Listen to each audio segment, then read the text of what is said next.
Vamos chamar o psicólogo, mestre em bioética, neurocientista com foco em neuromodulação e comportamento. Pai do Rafaelo, pessoa com T21. Quem que nós vamos chamar? Vem para cá, Paula. A Paula vai anunciar para a gente. Eu quero anunciar aqui o Marcelo Borges. Marcelo Borges. Isso, obrigada.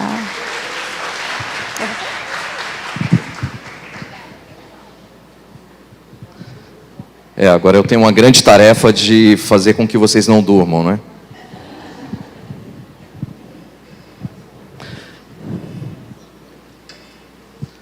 Então, eu fico muito feliz de estar aqui hoje com vocês, porque eu posso dizer que eu faço parte dessa família, né? Isso é legal. Eu tinha que estar num curso hoje que eu paguei para fazer. E eu acho que qualquer coisa, se fosse uma viagem, qualquer coisa, seria mais importante eu estar aqui, né, com vocês.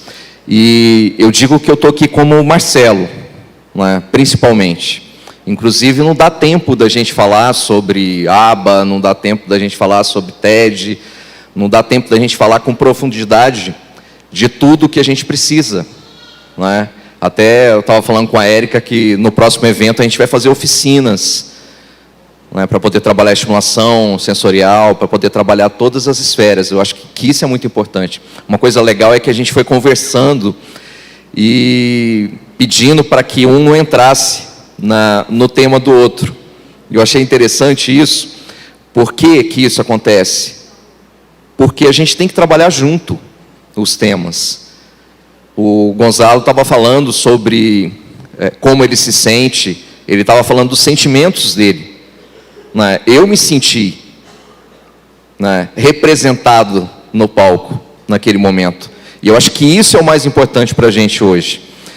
A gente tem tantos eventos teóricos, sabe? Um monte de gente formando em ABA, que tem pós-graduação em ABA e não sabe o que é. A analista do comportamento hoje, você faz online o curso.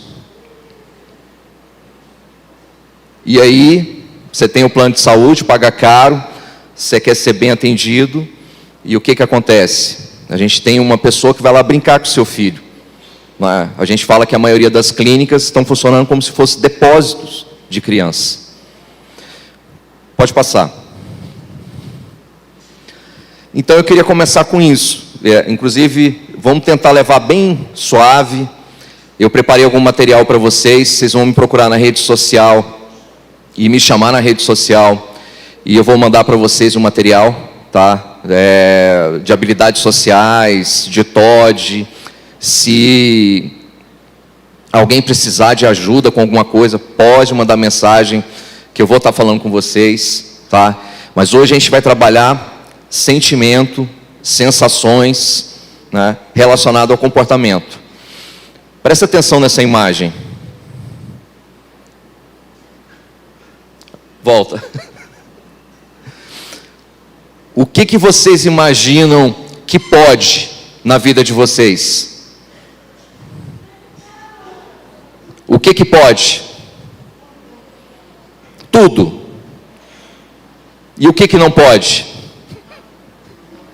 Nada. Perigoso isso, não é? Então, o mestrado que eu fiz em bioética, o tema que eu trabalhei foi justamente esse, no mestrado. O que pode e o que não pode. É muito relativo. Exatamente. Partindo do princípio que tudo que você faz gera uma consequência. Você quer dinheiro? Esse dinheiro tem que vir de algum lugar. Você quer liberdade? Essa liberdade tem que vir de algum lugar. Então você tem que entender aonde que é que você está, qual é o papel que você representa dentro do que você quer alcançar. Eu demorei para aprender isso.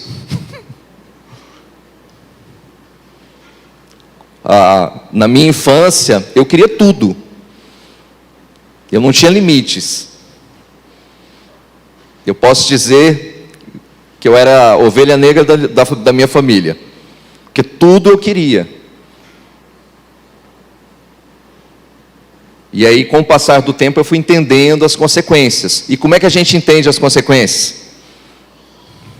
Como é que a gente mais amadurece na vida, gente? Vivendo, sofrendo. Eu não gosto nem de usar essa palavra, sofrendo. Não, vivendo as consequências das suas escolhas. Porque à medida que você for analisando, né, o que você quer, você for medindo as consequências, você vai gerando possibilidades para você. A maioria das pessoas hoje em dia, o que elas estão fazendo? Elas estão sendo boas em tudo. Por que hoje em dia você tem essa possibilidade de você ser bom em tudo? A internet. Antigamente, como é que a gente sabia das coisas? A Barça. Como é que era o nome da outra famosa? Além da Barça?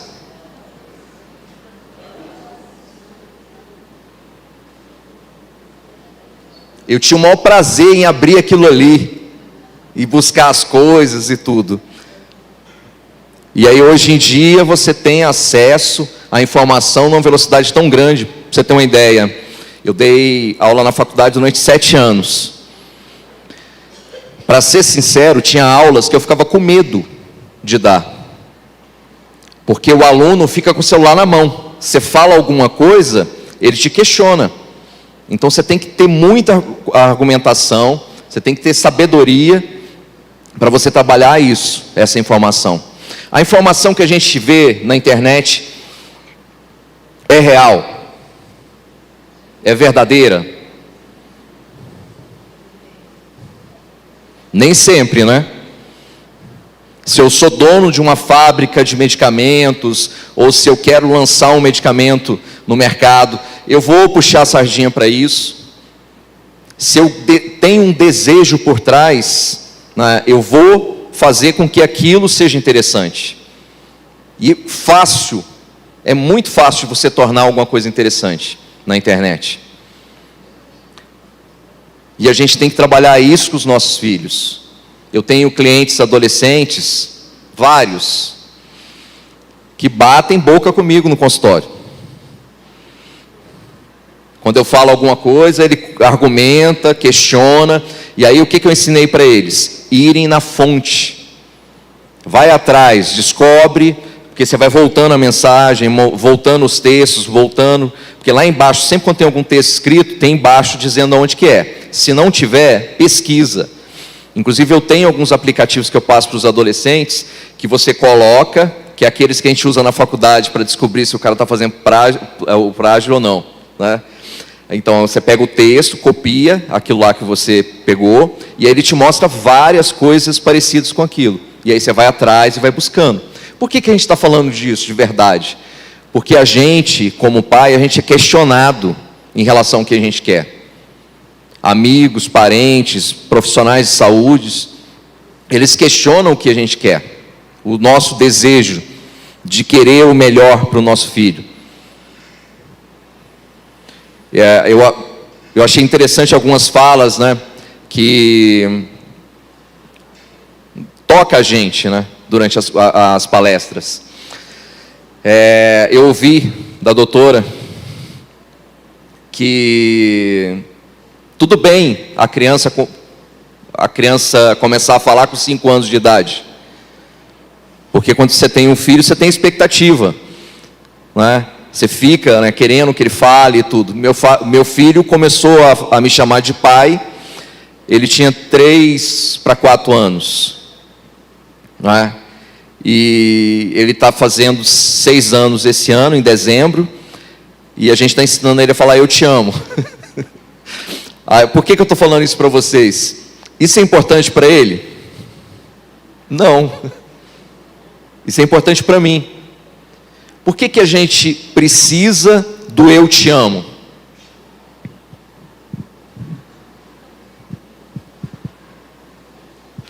Vocês acreditam que é para validar o nosso sentimento?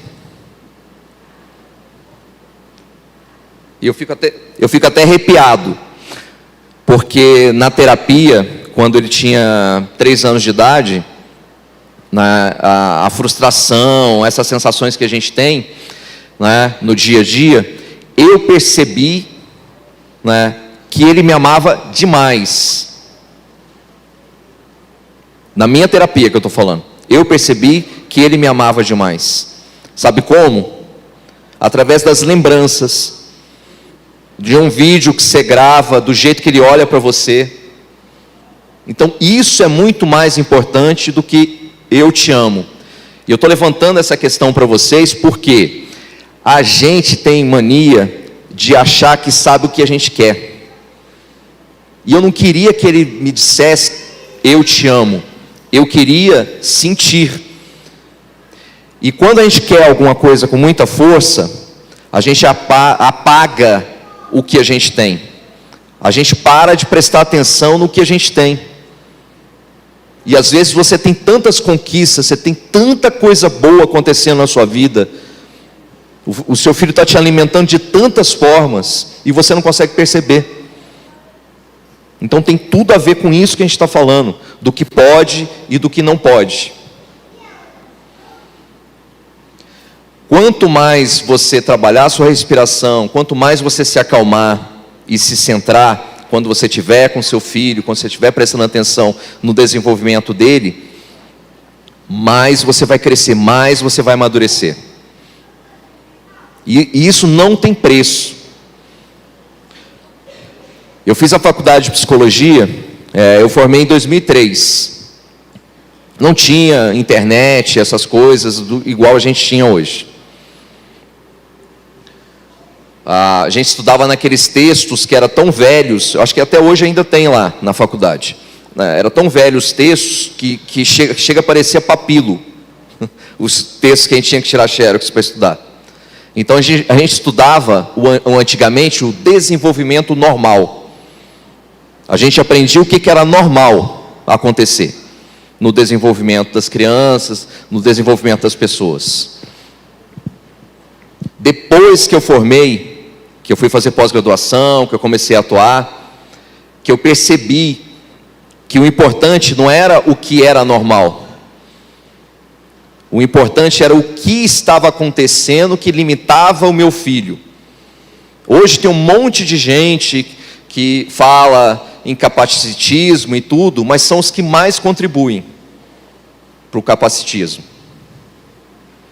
Sabe aquela ideia de que em toda empresa tem que ter uma pessoa com deficiência? Sim, uma pessoa com deficiência, se ela tiver capacitada para exercer aquela função. E como é que a gente faz isso? Trabalhando. A gente tem que trabalhar, dar a oportunidade de capacitar, não limitar.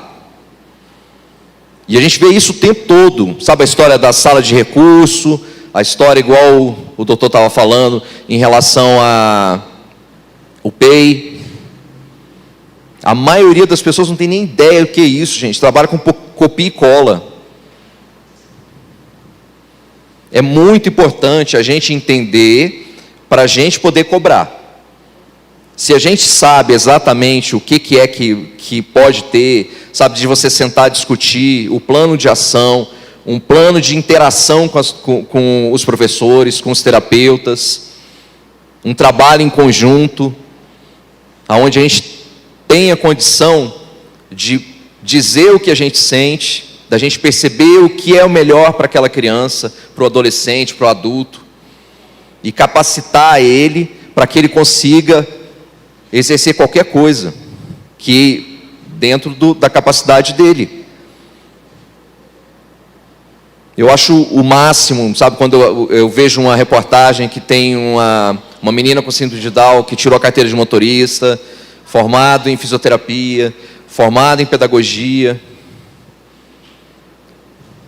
sabe, que trabalha como pesquisador. Eu tenho, não vou falar paciente, mas eu tenho 2 pessoas que eu atendi que participam de pesquisa, de projeto de pesquisa. Um em pedagogia, que é uma menina, e um outro em fisioterapia. E é o máximo, sabe, você sentar, ouvir o que eles gostam de verdade. Quando vai para uma reunião, você percebe que não tem capacitismo, sabe, ela oferece exatamente o que ela pode oferecer. E isso faz com que ela estude mais, se dedique mais. E eu acho muito legal quando manda mensagem para mim, por exemplo, a pedagoga pedindo: você tem algum material que fala sobre tal tema, que eu queria estudar um pouco mais para poder falar com os professores. Então, isso não tem preço, sabe? E isso te enche, porque você faz parte, você está junto. A participação, ela acontece muito de forma passiva, porque a gente tem medo. Às vezes você chega no colégio, você fica com medo, depois do seu filho ser perseguido. Na clínica, a mesma coisa. Às vezes você quer cobrar alguma coisa e você já vê que o terapeuta já olha com a cara estranha para você, ou fica escondendo de você. Não sei se já aconteceram com vocês, com a gente acontece direto. Pediatra, mesmo antes de chegar na doutora Érica, a gente trocou 6 vezes de pediatra. Pode passar.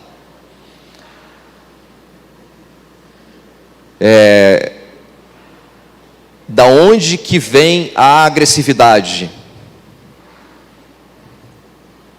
Qual é a origem da agressividade?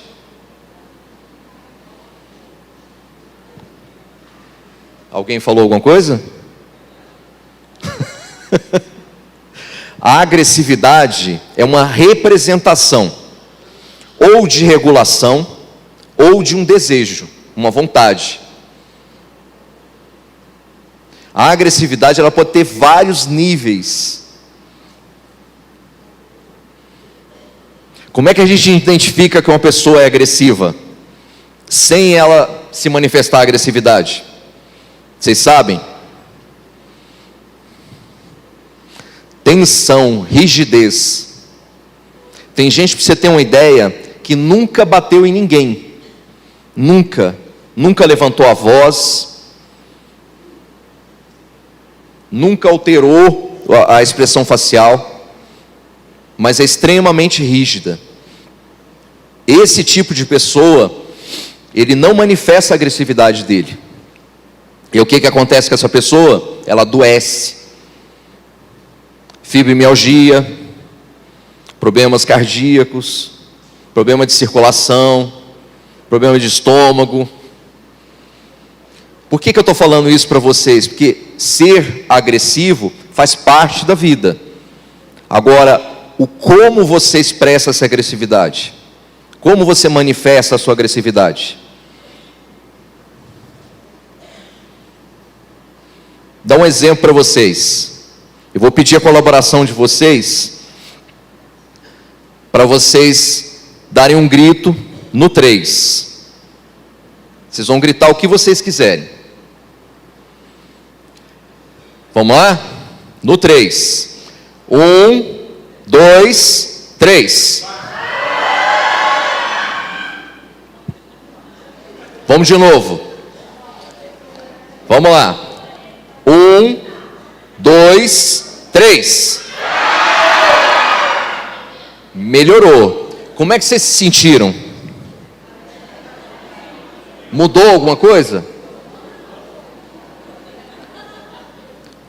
Como é que é seu nome? Luiz. O Luiz gritou Vasco.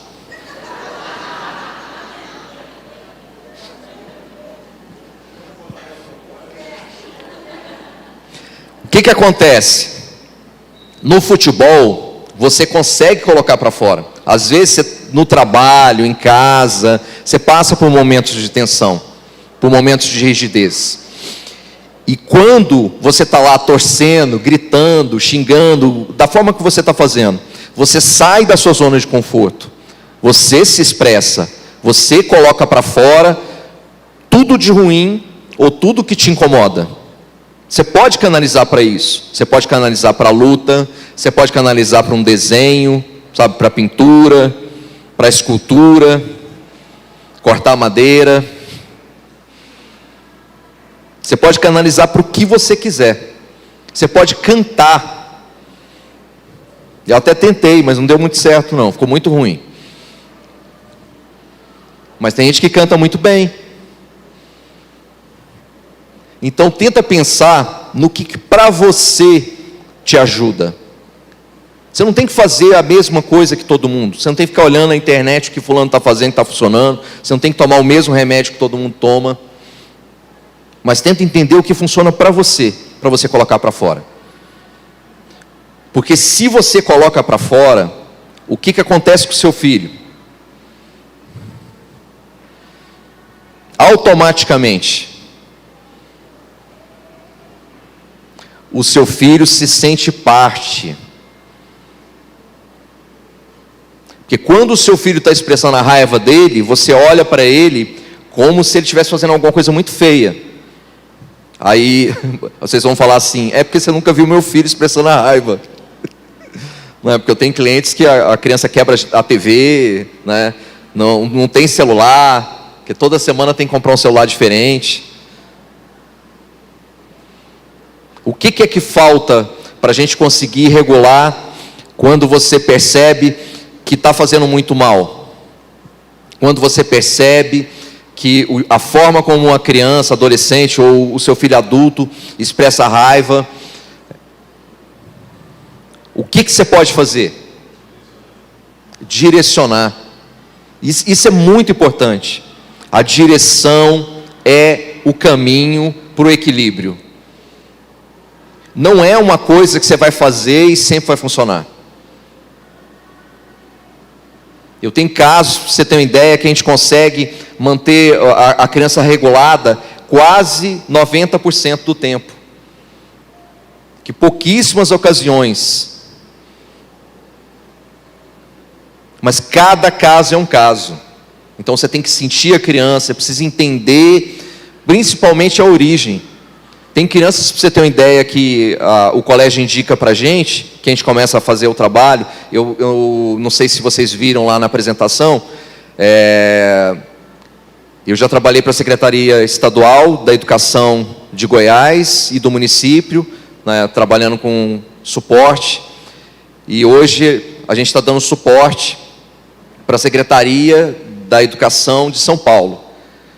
O que a gente faz? A gente atende as crianças, atende os familiares e atende os professores.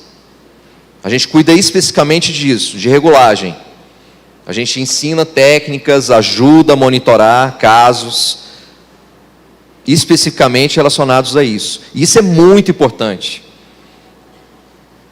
Porque acaba que você começa a estudar, né, a origem, sabe, o pai agressivo, ou a mãe que grita, a mãe que não tem paciência.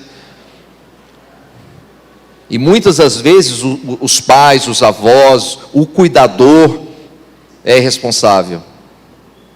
Na verdade é irresponsável, né? A gente não está aqui para culpar ou achar culpados, mas identificar a origem e trabalhar isso. A origem é fisiológica? Pode passar. A origem é fisiológica, não é? Eu tenho casos que eu atendo que vieram de droga, tipo os pais, né, usavam muita droga ou muita bebida, aí acaba que essa criança carrega com ela, né, essas sensações. A gente tem casos genéticos, tipo assim, que a criança nunca viu o pai na vida, porque quando descobriu que estava com síndrome de Down, o pai fugiu, né, abandonou a família, mas todo mundo fala que a criança é exatamente igual ao pai. Exatamente igual, sabe? Comportamento, o jeito de coçar a cabeça, o jeito de ficar nervoso e sem paciência. E aí a gente vai estudar isso, a gente vai trabalhar, né, é uma forma de regular, né, e de principalmente ajudar essa criança a se autorregular, que eu acho que é o ponto principal que a gente tem que trabalhar hoje em dia, que é muito difícil. Eu tenho casos, para você ter uma ideia, que a gente trabalha, já ouviram falar em ruído marrom? É um som que parece estática, como se a TV estivesse fora do ar. Algumas pessoas falam que parece cachoeira, que parece a onda batendo. Depois vocês procuram na internet ou me mandam mensagem que eu mando para vocês. A gente usa esse ruído marrom porque ele emite uma frequência, que essa frequência ajuda a regular, em alguns casos, principalmente TOD. É ótimo. Dentro das drogas, eu não vou entrar em detalhes que a gente não vai ter tempo para isso, como eu disse para vocês, mas se alguém tiver algum problema relacionado a isso, pode me mandar mensagem que eu te mando material ou ajudo vocês. Mas relacionado a isso, o que é mais importante a gente entender é que muitas das vezes a gente coloca tanta medicação na criança, mas tanta medicação, que o remédio começa a fazer mal para a criança. E é difícil, às vezes, você explicar para os pais, que está exagerado, que está demais. Às vezes você vai conversar, os clientes nem voltam mais, porque ficam com medo de não dar esse remédio para a criança à noite. Pra você ter uma ideia, de manhã cedo, 7, 8 horas da manhã, eu não consigo atender. Que a criança chega lá tão afetada, mas tão afetada, que você não consegue atender, você não consegue fazer nada com a criança. E os pais ainda reclamam, falam, meu filho não está tendo resultado. Eu falei, seu filho nem veio na sessão, só estava de corpo presente. Então a gente tem que começar a repensar isso. O que você quer? Porque a maioria desses pais, eles querem uma criança que não manifeste a raiva, a agressividade. O pai já está cansado, está exausto. A gente tem casos, por exemplo, de pais que apanham, que a criança quebra braço. Uma criança mesmo, 10, 11 anos de idade, quebrou o braço da mãe.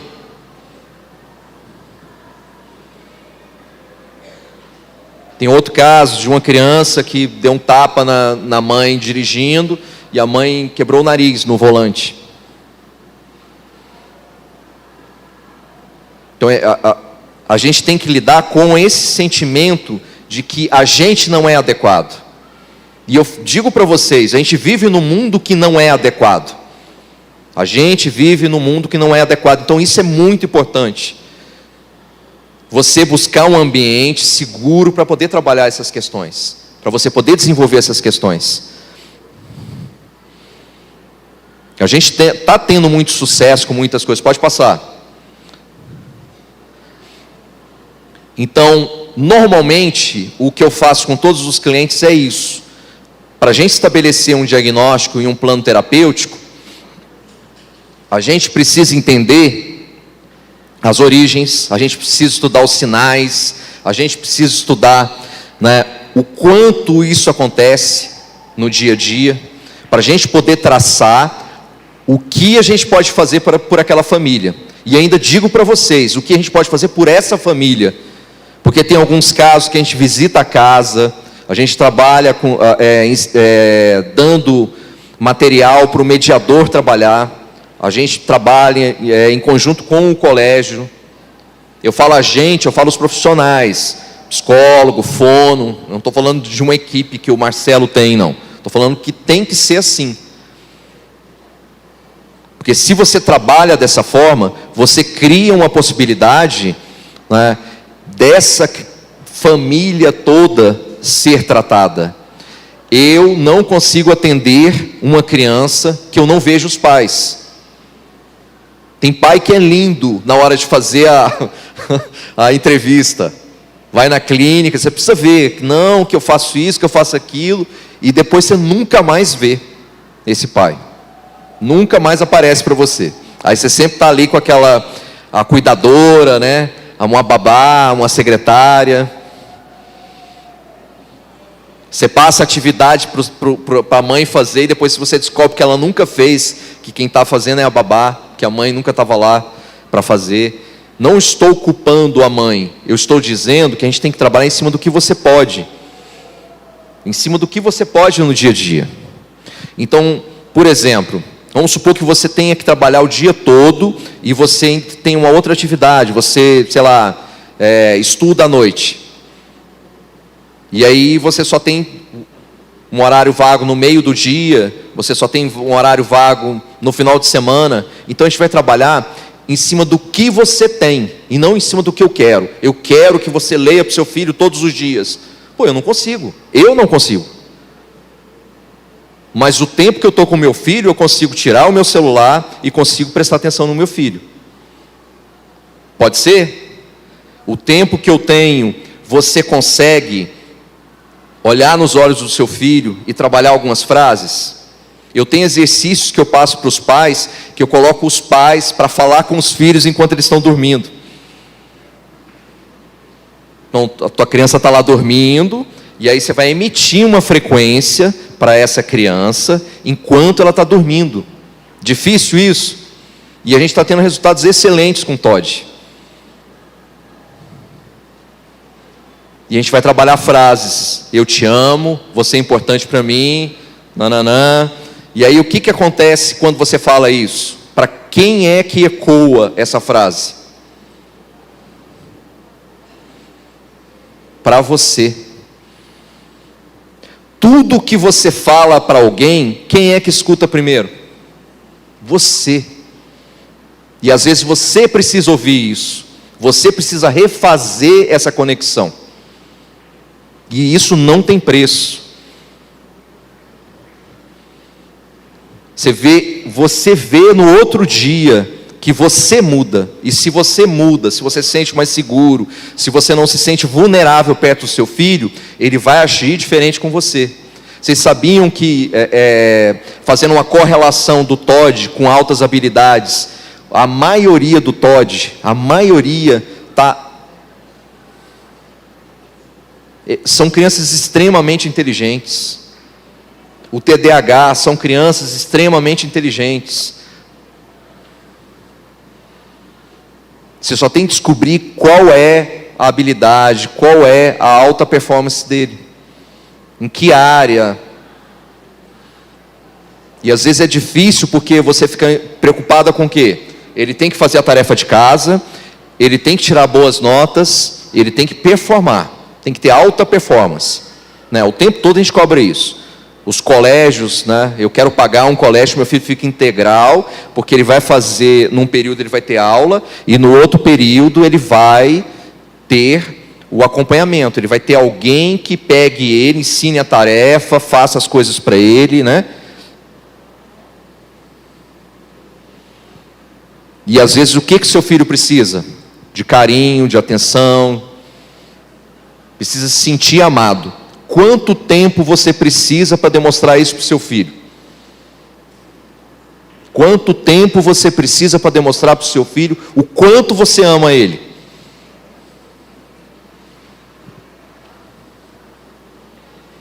Às vezes em 10 minutos do seu dia você consegue fazer isso, se você estiver inteiro de verdade com ele. Principalmente quando ele percebe que você deixa de fazer alguma coisa que você gosta para olhar para ele. Por exemplo, o Vasco está lá jogando, você para de assistir o jogo e olha para o seu filho, nos olhos dele. Pode passar. A estrutura que a gente tem de família hoje, ela é cheia de detalhes, ela é rica de possibilidades, né? A ansiedade, a rigidez cognitiva, são coisas hoje que, tipo assim, depressão em criança. Eu consigo ver, por exemplo, crianças no consultório com 4 anos de idade com depressão. Com 4 anos de idade. Era uma coisa tipo assim, que, não, essa criança chora demais, ela deve ter algum problema, né? E aí você vai avaliar e realmente a criança tem depressão. E como é que você trata isso? Porque eu não vou enfiar um monte de medicamento numa criança com 3, 4 anos de idade. Ainda mais medicamentos para depressão. Como é que você vai tratar isso? Você precisa descobrir o porquê. Se tem algum aspecto fisiológico, se existe alguma comorbidade associada, se tem algum distúrbio associado, para poder tratar. Que às vezes você desenvolve algum trabalho alternativo que você consegue tirar o foco. uma criança, um jovem com TDAH, ele vai deixar de ser TDAH? Uma pessoa que nasceu com depressão, ela vai deixar de ser depressiva? Não. Fisiologicamente, tem alguma coisa dentro de você que não funciona bem. E você precisa trabalhar ferramentas para você não ficar com foco nisso. Eu gosto muito de trabalhar essas técnicas que eu estou falando com vocês com quem tem fibromialgia. A pessoa chega, eu não consigo fazer nada, eu não tenho capacidade de fazer nada, as dores são horríveis, eu estou impossibilitada, alguém tem que colocar comida na minha boca, e aí você vai percebendo que a pessoa vai se fechando, ela vai se fechando. E quando você começa a mostrar para a pessoa, olha, se você tirar o foco disso, né? Se você tira o foco, o que acontece com você? Você vive. Se você viver em cima da sua limitação, se você vive em cima da sua limitação, o que vai acontecer com você? Vai ficar perdido.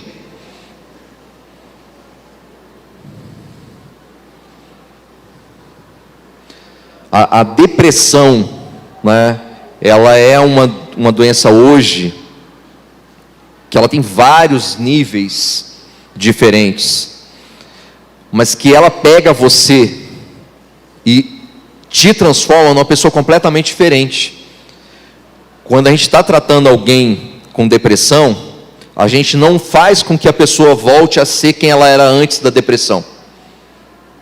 A gente vai capacitar essa pessoa a ser uma pessoa muito melhor do que ela era antes de ter a depressão. E melhor está relacionado a diferente. E se você aceitar isso, você vai embora, que é a mesma história. Quem aqui já deu segunda chance para homem? Alguém aqui já deu segunda chance para homem? Ele voltou a ser o que era? Alguns sim, outros não, né? Mas o que é mais importante a gente entender? Desejo de melhorar. Quando a pessoa quer melhorar, né, não tem aquela regra de pau que nasce torto, morre torto. Não existe isso. Você vai percebendo que vai ocorrendo mudanças significativas. E a pessoa tem condição de ser uma pessoa muito melhor do que ela era. Pode passar.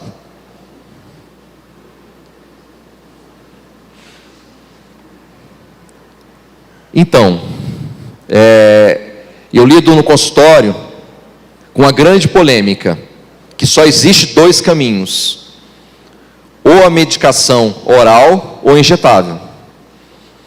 Que não tem como você tratar uma pessoa se não for desse jeito. E às vezes o índice de agressividade, ou até a intolerância por tomar o remédio todo dia, porque às vezes é difícil. A maioria dos clientes que eu tenho, os pais são muito, vamos dizer assim, não vou falar idosos, mas já estão com a idade avançada. Aí tenta imaginar, por exemplo, o filho está com 40, os pais estão com 75, 80 anos. E aí você tem que lembrar a medicação, ou você tem que colocar uma outra pessoa para ficar responsável para dar medicação para eles. E aí o que os médicos normalmente estão fazendo? Trabalhando com medicação injetável. E aí algumas pessoas têm os pós e os contra relacionados a isso, né? Qual é o impacto disso? Mas são medicações que regulam, que ajudam a pessoa a ficar centrada, que ajudam a pessoa a fazer autorregulação, que sem essa medicação ela não consegue. Então é muito importante entender, né, o que é melhor dentro do que você consegue fazer. Não adianta você fazer de conta que vai fazer isso, aquilo. Não adianta. Que não dá. É difícil às vezes. Eu tenho clientes, você tem uma ideia, que chegam a tomar 9 horários diferentes de medicação. 9, gente, durante o dia. E aí você tem que ter uma vida, né? Você tem que fazer comida, você tem que cuidar da casa. Muitas das pessoas têm que trabalhar. E aí você fica limitado para poder fazer isso. Pode passar.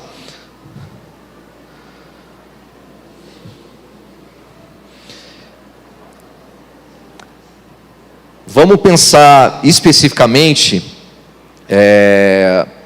num comportamento agressivo relacionado a limitações. Um comportamento que deixa a pessoa tensa, rígida, um comportamento que causa algum tipo de, sei lá, de limitação no esporte, no trabalho. O que a gente poderia fazer para ajudar a regular? O que a gente pode fazer que está dentro do nosso alcance, que consegue fazer com que as pessoas consigam atingir o objetivo delas? A psicologia trabalha muito com terapias alternativas. Eu gosto muito, por exemplo, de fazer atendimento na cozinha. Eu gosto de atender, por exemplo, mexendo com plantas, com animais. A interação com animais ajuda muito. Pra você ter uma ideia, eu tinha crianças que eram tão agressivas que os pais tinham medo de colocar animais na casa, porque ela poderia, né, machucar esse animal, né, matar o animal. E a gente vai trabalhando a dessensibilização. A gente trabalha com bonecos, a gente trabalha com você, por exemplo, cuidar de um ovo. Você dá o ovo para a criança, um ovo cozido para a criança cuidar, e aí na outra semana a criança tem que te trazer esse ovo inteiro. A gente brinca e a gente faz o processo todinho. A gente entrega esse ovo cozido para ela. Algumas crianças a gente até dá o ovo vazio, né? Que você faz um furinho com a seringa, tira tudo e deixa o ovo vazio, né? Inclusive tem alguns casos até que a gente coloca alguma coisa dentro, né? Para ele ficar mais pesadinho. Então cada caso um caso, né? Mas esse lance do ovo cozido é muito engraçado, porque eu comecei a fazer com todos com ovo cozido. Mas só que eles comiam o ovo.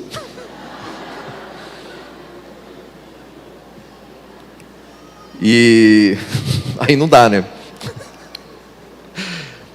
Aí a gente começou a fazer colocando uma solução dentro, que é uma solução, parece epox, mas só que é uma gelatina, né? Que é uma gelatina que você pode colocar na boca, né? E tudo.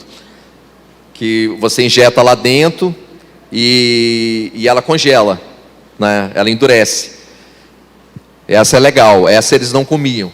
Eles falavam que tinha um gosto ruim, mas ela podia ser consumida. Era de propósito que ela tinha um gosto ruim, para eles não comerem, né? Claro. Já.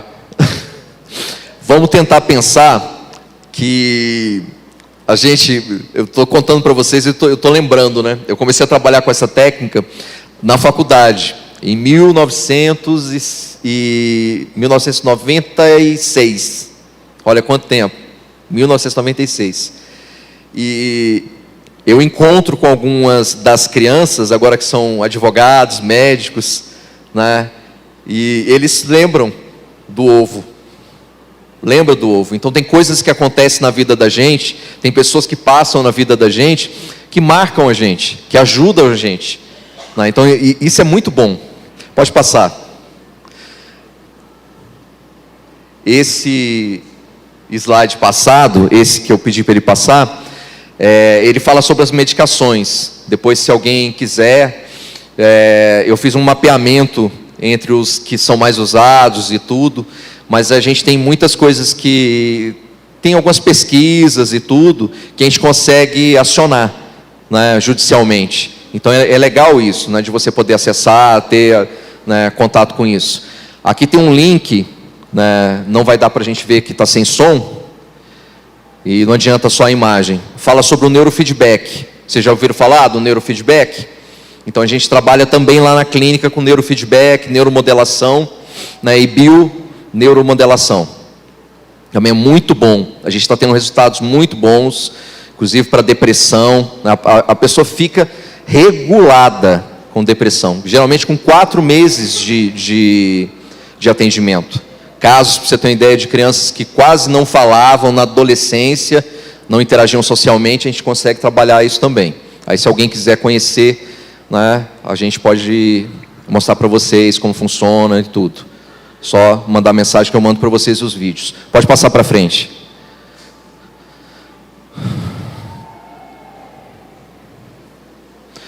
Então, o neurofeedback ele era usado para as pessoas que faziam esporte, né? Pessoas que queriam trabalhar a performance, melhorar a performance no esporte. Ele trabalhava em cima dos músculos, ele ajudava os músculos a se regularem. E aí eles começaram a identificar que melhorava o humor, que ajudava a equilibrar, por exemplo, a concentração, o foco. E aí o pessoal foi começar a puxar. Antes de vir para a gente da psicologia, foi para a educação. Então, o pessoal do físico, depois a educação e a psicologia, né, o pessoal principalmente psicopedagogia, neuropsicopedagogia, começou a usar muito as técnicas. Pode passar. Aí aqui eu fiz um mapeamento de mais ou menos como funciona. Se alguém quiser tirar foto.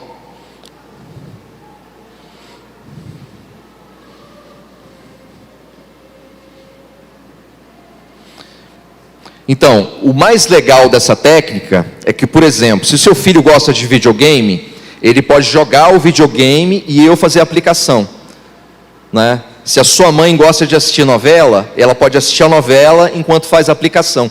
Então, esse treinamento ele pode ser feito enquanto você está fazendo alguma atividade. O que a gente faz para ampliar? Primeiro eu faço o mapeamento, eu identifico as zonas no teu cérebro. Depois eu pego e trabalho, por exemplo, eu preciso melhorar o foco. Aí imagina só, o menino está assistindo lá o videogame e a imagem começa a tremer, ou começa a sumir e depois voltar. E o que ele tem que fazer para poder melhorar? Ele tem que se concentrar mais. E na hora que ele vai se concentrar mais, eu jogo o estímulo no cérebro. E aí o cérebro começa a replicar esse estímulo toda vez que ele for fazer uma prova, ou ele tiver de prestar atenção em alguma coisa. Então, você vai treinando o cérebro para que responda da forma que ele precisa responder. É muito bom. Sabe, eu vejo, principalmente para a gente, né, na nossa área para desenvolvimento intelectual, que ajuda muito mesmo. Essa é a gente usa a mesma touquinha de fazer um exame, é completamente indolor. Inclusive, eu trabalho com eletroacupuntura. Na eletroacupuntura, quando a gente está fazendo estimulação frontal, a criança, a pessoa que estiver fazendo, ela sente a onda. Você sente a onda passar, né? Não sente o choque, sente uma onda. É como se fosse uma vibração, né?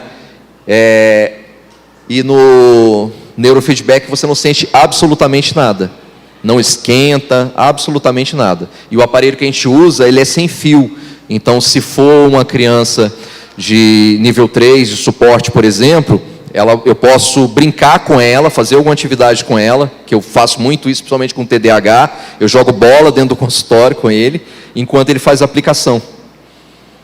Então, é legal você ter essa possibilidade, né? Porque já pensou você ter que prender a pessoa lá, ficar parada? Não, dá para fazer atividade física, né, e fazer ao mesmo tempo. Você coloca a TV na parede e dá para fazer ao mesmo tempo. É muito bom. Pode passar.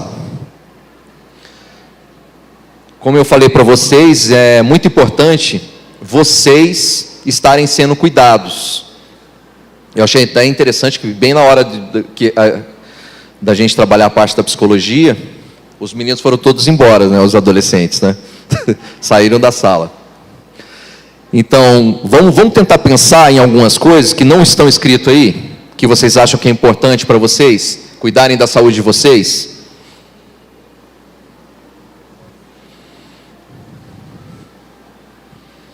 Tenta pensar em alguma coisa que não está aí escrito. Atividade física, uma viagem. Eu falo muito para os pais, é como se fosse um mêsversário. Todo mês você fazer uma brincadeira, você fazer, sabe, sair para viajar, né? Ou todo mês você sair para jantar, você ter um almoço romântico, você chamar o seu parceiro, né, ou a sua companheira para chupar um picolé sentado no meio-fio. Pode passar. Trabalha com seus filhos o máximo que você puder as expressões. Quando você está triste, pode mostrar para o seu filho que você está triste. Quando você está feliz, pode mostrar para o seu filho que você está feliz. Tá? Você não tem que fazer de conta que está tudo bem. Porque se você ensina isso para ele, ele vai percebendo que tudo bem ele se expressar. Tudo bem ele colocar para fora como ele se sente. Pode passar. Eu não sei se vocês sabem, mas eu sou de Goiás. Eu não sou daqui. Cora Colarina é uma grande poetisa, que ela começou a escrever já em idade avançada. Na verdade, ela sempre escreveu, mas os livros delas, né, as publicações, foram sair quando ela já tinha mais de 45 anos. E eu acho muito bonita essa mensagem. Nada do que vivemos tem sentido se não tocarmos o coração das pessoas. Pode passar. A clínica que eu trabalho é em Niterói, mas eu estou organizando de fazer alguns atendimentos a partir de abril aqui no Rio. E se alguém quiser conversar comigo, anota os contatos, pode me procurar na rede social. Eu acho que está Psicologia Marcelo Borges. Teve muita gente que mandou perguntas, mandou algumas coisas que eu até falei durante o trabalho. Tá bom? Gente, desculpa não dar tempo da gente conversar mais, da gente aprofundar alguma coisa, mas se Deus quiser, o próximo evento a gente vai fazer oficinas, a gente vai trabalhar coisas específicas, tá? Dificuldades que os pais levantam para a gente. Tá bom? Muito obrigado, gente.